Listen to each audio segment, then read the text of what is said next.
Nellore VR high స్కూల్లో పండగ వాతావరణం నెలకొంది. ఎన్నడూ లేని విధంగా తల్లిదండ్రుల కళ్ళల్లో అవధులు లేని ఆనందం కనిపించింది. ఇందుకు కారణం రాష్ట్ర పురపాలక పట్టణాభివృద్ధి శాఖ మంత్రివర్యులు డాక్టర్ పొంగూరు నారాయణ మహా సంకల్పంతో నిరుపేద విద్యార్థులకు అధునాతన సాంకేతికతతో డిజిటల్ విద్యను అందించేలాగా రూపుదిద్దిన విఆర్ హై స్కూల్ అడ్మిషన్ల ప్రారంభం మొదలు కావడమే. విఆర్ హై స్కూల్లో మంత్రి నారాయణ అడ్మిషన్ల ప్రక్రియ లాంఛనంగా ప్రారంభించారు. దీంతో అడ్మిషన్ల కోసం వచ్చిన తల్లిదండ్రులు విద్యార్థులతో విఆర్ హై స్కూల్లో కిటకిటలాడింది. తమ బిడ్డల కోసం అత్యాధునిక సౌకర్యాలతో మంత్రి నారాయణ అద్భుతంగా నిర్మించిన విఆర్ పాఠశాలను చూసి ఇది కళ నిజమా అని తల్లిదండ్రులు అవాక్కయ్యారు. ఈ క్రమంలో మంత్రి నారాయణ ఆయన సతీమణి రమాదేవి విఆర్ పాఠశాలలో విద్యార్థులు తల్లిదండ్రులతో కలిసి మాట్లాడారు.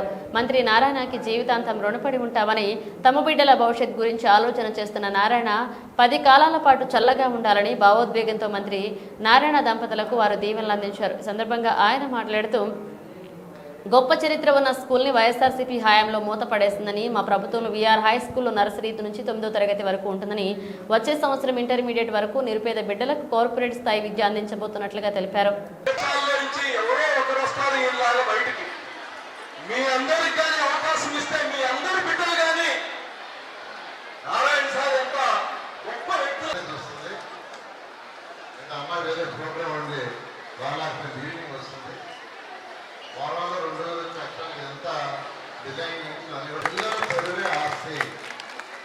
నేను అందరూ చెప్తున్న స్కూల్లో చేరే వాళ్ళకి ప్రతిమ కోరికలు మళ్ళీ కావద్దు. చదువు నేను పిల్లల భవిష్యత్తు ఆలోచించాలి. మళ్ళా వచ్చి నారాయణ సార్ అది చేస్తా అది నేను అందరినీ రిక్వెస్ట్ చేసేది మీ పిల్లలు మంచి అడ్వాన్స్ పెడుతున్నాం. ఈరోజు కార్పొరేట్ స్కూల్స్ ఎలాంటి ఎడ్యుకేషన్ ఉందో ఆ ఎడ్యుకేషన్. సో అందరికీ నమస్కారం. ఈరోజు చాలా నేను అందరినీ రిక్వెస్ట్ చేసేది మీ పిల్లల చదువు మీ పిల్లల భవిష్యత్తు ఆలోచించాలి. మళ్ళా వచ్చి నారాయణ సార్ అది చేస్తా అది పిల్లలు చదివే ఆస్తి. నేను అందరూ చెప్తున్న స్కూల్లో చేరే వాళ్ళకి ప్రతిమ కోరికలు మళ్ళీ కావద్దు వస్తుంది. అమ్మాయి వేరే ప్రోగ్రామ్ ఉంది, వాళ్ళ ఈవినింగ్ వస్తుంది. వారంలో 2 రోజులు వచ్చి యాక్చువల్గా ఎంత డిజైనింగ్ అని కూడా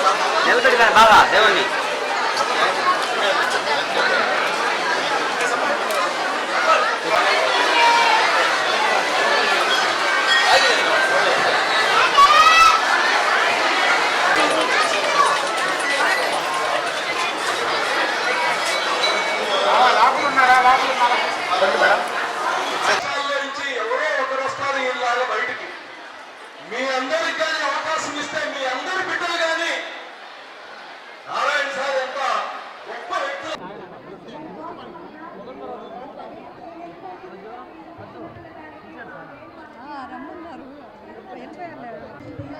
మాట్లాడేటప్పుడు విఆర్ హై స్కూల్ గురించి దీని యొక్క డెవలప్మెంట్ గురించి మాట్లాడుతూ ఒకటే ఇన్స్ట్రక్షన్ ఇచ్చారండి.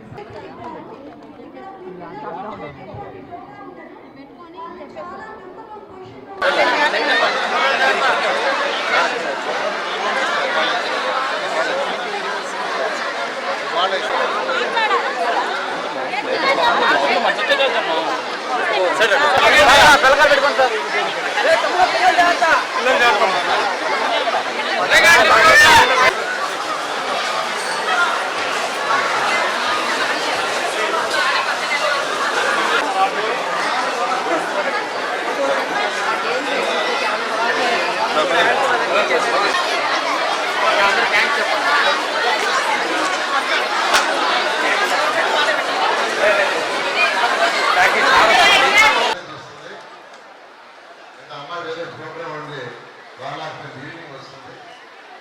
వారంలో 2 రోజులు వచ్చి యాక్చువల్గా ఎంత డిజైనింగ్ అని కూడా పిల్లలు చదివే ఆస్తి. నేను అందరూ చెప్తున్న స్కూల్లో చేరే వాళ్ళకి ప్రతిమ కోరికలు మళ్ళీ కావద్దు. చదువు నేను పిల్లల భవిష్యత్తు ఆలోచించాలి. మళ్ళా వచ్చి నారాయణ సార్ అది చేస్తా అది నేను అందరినీ రిక్వెస్ట్ చేసేది మీ పిల్లలు మంచి అడ్వాన్స్ పెడుతున్నాం. ఈరోజు కార్పొరేట్ స్కూల్స్ ఎలాంటి ఎడ్యుకేషన్ ఉందో ఆ ఎడ్యుకేషన్. సో అందరికీ నమస్కారం. ఈరోజు చాలా దాదాపు 1000 నుంచి 1050 వరకు అడ్మిషన్ అంటే మనకున్న రూములు అవి దానికి ఇస్తున్నారు వాళ్ళు. Thank you. నమస్కారాలండి. ఈరోజు నిజంగా నాకైతే చాలా చాలా ఆనందంగా ఉంది. ఈరోజు నా పుట్టినరోజు. కానీ ఈరోజు యాక్చువల్గా ఏదైతే విఆర్ హై స్కూల్ నేను 6వ తరగతి నుంచి 10వ తరగతి దాకా ఏ స్కూల్లో అయితే చదివి ఈరోజు ఇంత ఉన్నత స్థితికి వచ్చాను, అదే స్కూల్ గత ప్రభుత్వం మూసేయటం జరిగింది. దానికి ఎలక్షన్స్ ముందు ఆ స్కూల్ని ఓపెన్ చేస్తామని చెప్పడం జరిగింది. మాట ప్రకారమే ఈ స్కూల్ని యాక్చువల్గా ఓపెన్ చేశాం.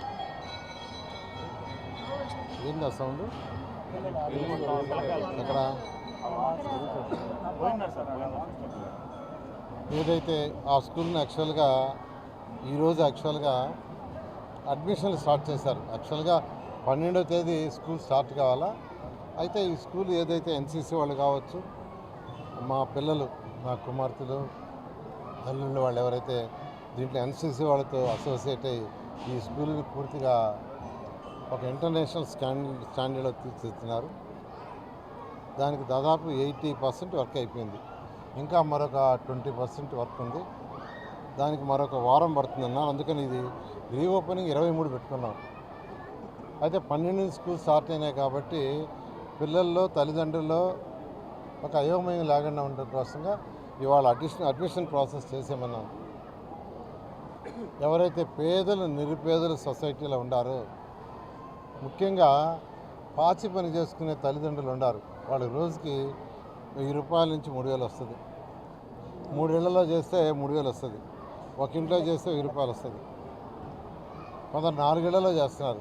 ఎందుకంటే ఎలక్షన్ అప్పుడు నేను డోర్ టు డోర్ తిరిగితే ఆ సర్రేపల్లి కాలువ కట్ట, పెన్నా కట్ట, అదేవిధంగా 53వ డివిజను, ఇలాంటి వాటిల్లో వాళ్ళని అడిగే మీరు ఏం చేస్తున్నారంటే ఆ తల్లులు చెప్పింది అదే.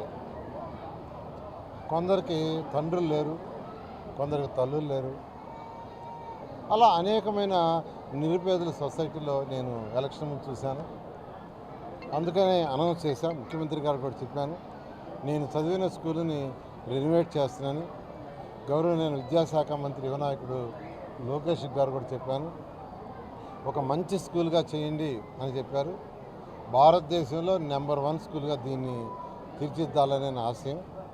దీనికి కావాల్సిన అకాడమిక్ సపోర్ట్ కూడా, అంటే గవర్నమెంట్ ఉంటుంది, గవర్నమెంట్ తోటే అకాడమిక్ సపోర్ట్ కూడా నారాయణ గ్రూప్ ఇస్తుంది. 2014-19లో ఇదే క్యాంపస్లో పైన ఇంటర్మీడియట్ స్టార్ట్ చేయించాను. ఆ ఇంటర్మీడియట్ టీచ్ చేయడానికి స్టాఫ్ కూడా నారాయణ గ్రూప్ నుంచి ఇచ్చారు. నెలకు 6 లక్షల రూపాయలు పే చేశారు. కానీ గత ప్రభుత్వం ఆ హాస్టల్ మూసేసింది. ఒక 300 మందికి 150 మంది నెల్లూరు జిల్లా వాళ్ళకి, 150 మంది బయట జిల్లాల వాళ్ళకి కూడా ఇచ్చారు అడ్మిషన్. కానీ గత ప్రభుత్వం అది మూసేసి ఒక డే స్కాలర్ నామకే వస్తు పెట్టింది. స్కూల్ అయితే పూర్తిగా మూసేసింది. అయితే నాకు ఎక్కువ సాటిస్ఫాక్షన్ ఎందుకు ఇస్తుందంటే, ఈ స్కూలు రెనోవేషన్ అయిన తర్వాత అనేక మంది నెల్లూరులో పుట్టి పెరిగి ఉన్నత స్థాయికి పోయిన వాళ్ళు కొందరు తీసుకొచ్చి ఇక్కడ చూపించారు. డిఎస్ఆర్ కన్స్ట్రక్షన్ సుధాకర్ రెడ్డి గారు వాళ్ళ మేనేజ్మెంట్ని సుధాకర్ రెడ్డిని తీసుకొచ్చి చూపిస్తే స్కూల్ చూడంగానే నేను కూడా నెల్లూరులో ఒక స్కూల్ చేస్తానని మూలాపేట గర్ల్స్ హై స్కూల్ని మ్యాప్ చేసుకున్నారు. దాన్ని చేయబోతున్నారు. నిన్నే నాకు యాక్చువల్గా చెప్పి పంపించారు, నాయుడు దర్శనారెడ్డి వాళ్ళు మేము కూడా ఒక స్కూల్ చేస్తాము అని. నిజంగా చాలా హ్యాపీగా ఉంది. ఇప్పటికే 4 వచ్చారు, 4 స్కూల్స్ చేస్తామని. Really I'm very happy. ఎందుకంటే ఏదైనా ఒక మోడల్గా చేసి చూపిస్తే ఎంతోమంది ఉన్నారు. దాతలు నెల్లూరులో పుట్టి పెరిగి ఉన్నత స్థితికి పోయిన చాలామంది ఉన్నారు. వాళ్ళందరి యొక్క సహాయంతో నెల్లూరులో ఉన్న 54 స్కూల్స్ని ఇదే విధంగా తీర్చిదిస్తానని ఈరోజు ఈ సందర్భంగా తెలియజేస్తూ, ఈ కార్యక్రమాన్ని ఇంత సక్సెస్ఫుల్గా చేసిన అధికారులకి, ఎందుకంటే జాయింట్ కలెక్టర్ గారు దీని యొక్క ఇన్ఛార్జి, వారికి, మున్సిపల్ కమిషనర్ గారికి, ఎందుకంటే ఇప్పుడు ఈ స్కూల్ విఆర్ హై స్కూల్ని విఆర్ మున్సిపల్ హై స్కూల్గా మార్చాం. అంటే మున్సిపాలిటీ వాళ్ళు కొంత బాధ్యత తీసుకుంటారు. ప్రభుత్వం స్టాఫ్ని అంతా ఇస్తుంది. పిల్లలకు కావాల్సిన ఫుడ్, మార్నింగ్ బ్రేక్ఫాస్ట్ కానీ, మధ్యాహ్నం లంచ్, ఈవినింగ్ స్నాక్స్ మున్సిపాలిటీ వాళ్ళు బేర్ చేస్తారు. పిల్లలకు బస్సులు ట్రాన్స్పోర్ట్ పెద్ద పిల్లలు 6 నుంచి 10 దాకా చదివే వాళ్ళైతే వాళ్ళందరికీ సైకిల్స్ ఇస్తాం. మరీ దూరంగా ఉంటే కూడా వాళ్ళు బస్సులో తీసుకొస్తారు. చిన్నపిల్లలందరినీ బస్సులో తీసుకొస్తారు. నర్సరీ నుంచి 12th దాకా ఇక్కడ ఉంటుంది. నర్సరీ నుంచి 12th వరకు ఇంటర్మీడియట్ అయ్యేదాకా ఇక్కడే పిల్లలు ఉంటుంది. చక్కగా దీన్ని నేను 2000 చేస్తానన్నాను. ఈ ఇయర్ 1000 మందికి అడ్మిషన్లు ఇస్తున్నాం. నెక్స్ట్ ఇయర్ మరొక 1000 మందికి అడ్మిషన్లు ఇస్తాం. ఇదే విధంగా నెల్లూరులో ఉన్న అన్ని స్కూల్స్ని చేస్తాం. అయితే ఈరోజు అనుకోకుండా దాదాపు ఒక 300 మంది తల్లిదండ్రులు వాళ్ళ పిల్లల్ని తీసుకొని వచ్చేసారు. సార్ మా వాడికి అడ్మిషన్ కాలేదు, మా ఇంటి పక్కన వాడికి వచ్చింది, నేను చాలా పేదవాడిని, నాకు అడ్మిషన్ ఇవ్వని దానికి కూడా డెసిషన్ తీసుకున్నాం. ఎవరెవరైతే ఈరోజు ఇక్కడికి పిల్లల్ని తీసుకొని తల్లిదండ్రులు వచ్చారో, అంటే తల్లిదండ్రులు పిల్లల్ని తీసుకొని వచ్చారంటే ఖచ్చితంగా వాళ్ళ పిల్లల్ని చదివించుకోవాలనే ఒక ఆశ. ఎందుకంటే ఏ తల్లిదండ్రులకైనా ఉండేది ఏంటంటే వాళ్ళ పిల్లవాడిని ఒక కలెక్టరు, ఒక పోలీస్ అధికారు, ఐఎస్పీ లాంటి అధికారిను, లేదంటే ఒక డాక్టర్ను, ఒక ఇంజనీర్ను, ఒక సైంటిస్ట్ను, లేదా ఒక మంచి ఇప్పుడైతే మిలిటరీ పిల్లలు మిలిటరీ చెప్తున్నారు, నేను మిలిటరీ ఆఫీసర్ని అవుతానని, వాళ్ళ ఇన్స్పిరేషన్.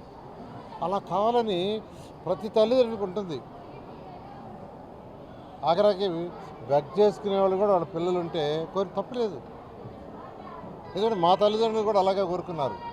చిన్నప్పుడు మా తల్లిదండ్రులు కూడా మా కుమారుడు ఐఏఎస్ కావాలని కోరుకున్నారు, కలెక్టర్, ఆ రోజుల్లో కలెక్టర్. కాబట్టి ఈరోజు ఒక 300 చిల్లర మంది పేరెంట్స్ పిల్లల్ని తీసుకొచ్చేసారు. వాళ్ళందరికీ అడ్మిషన్ ఇవ్వమని అధికారులకు ఆదేశించారు. అక్కడ కూర్చొని యాక్షన్ ఇస్తున్నారు. నిజంగా it is a wonderful day for me. Thank you.